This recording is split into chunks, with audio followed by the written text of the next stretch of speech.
I have missed exactly my Week 6 predictions. Up first, we have number 5 LSU taking on number 7 Florida. This is a big SEC rivalry. These are two juggernaut teams, two top 7 teams.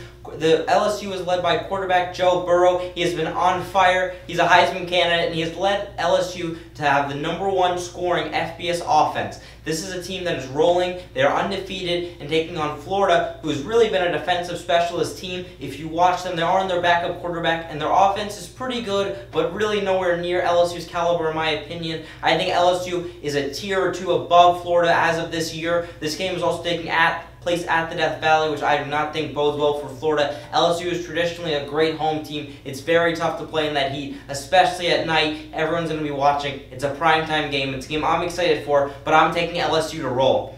Up next, we have the Dallas Cowboys taking on the New York Jets. This game is at New York. You might be thinking to yourself, this might not be the best pick because the Jets are known for their offense this year with Le'Veon Bell. He has been running the ball a lot. He's been chugging. He's been catching out of the backfield. And the things that the Cowboys have been struggling with is running backs. They haven't been able to contain their running backs too well. They're getting blown up inside. Their gaps are not being contained. They have not been able to limit running backs too well. They were gashed by Alvin Kamara, and last week they let 4 touchdowns to Aaron Jones.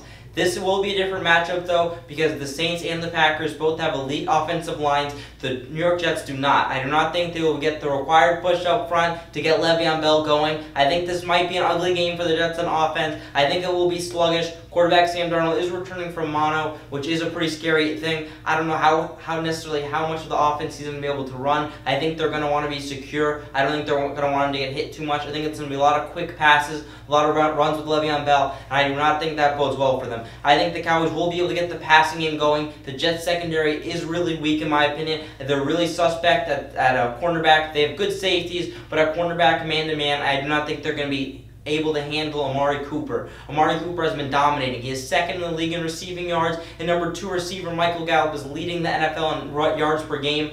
I think the Cowboys' passing offense will simply be too much for the Jets to contain.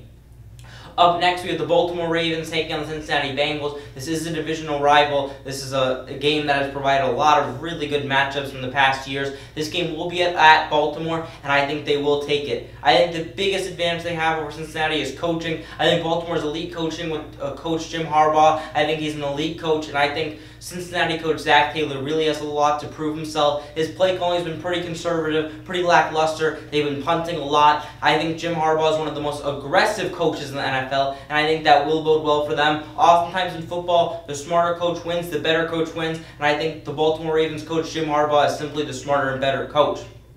Up next, we have a boxing pick. We have Alexander Usyk making his heavyweight debut against Chaz Witherspoon. There isn't much to say about this one. If you've seen Alexander Usyk fight, you know he's an elite fighter at cruiserweight. I think the transition is going to be relatively easy. He has beaten other heavyweights and amateurs. If you watch those, he beat guys like Joe Joyce. He's fought everyone under the sun in amateurs. He was really an established amateur guy. He even fought Sean Porter amateurs to tell you about the wide array of fighters he faced. He's an elite fighter. He's got terrific defense. He's got terrific speed for the heavyweight division. I think he's too fast and too skilled for heavyweight veteran Chaz Witherspoon for this upcoming matchup.